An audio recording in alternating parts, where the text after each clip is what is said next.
Are you interested in stepping up your pollinating game? Let's look at honeybees versus native bees as pollinators in your yard to pollinate your vegetables and fruit in your garden. Let's go.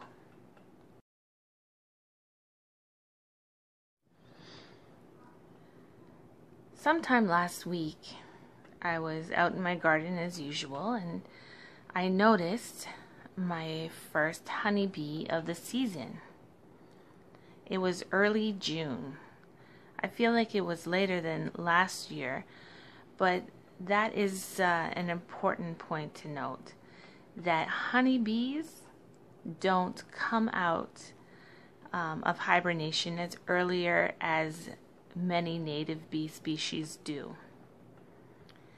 As you can see here, it was too late to have my strawberry flowers pollinated for honeybees. They were already pollinated by the native bees in the area weeks ago, and they're starting to form little strawberries.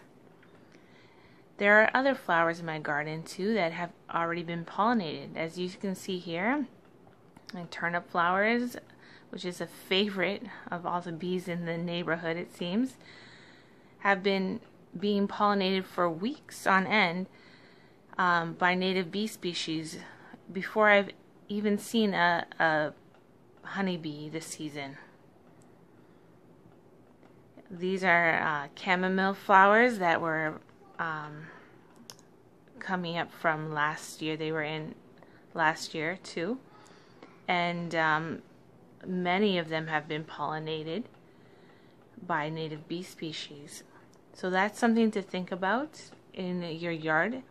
If you're looking for bees as pollinators, it might be better to invest in a native bee home than buying a colony of honeybees for yourself.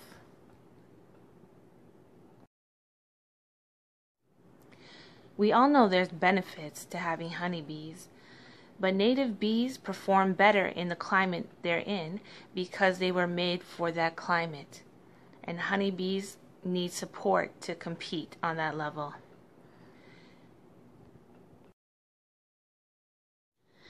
Bees native to your climate will always be better pollinators.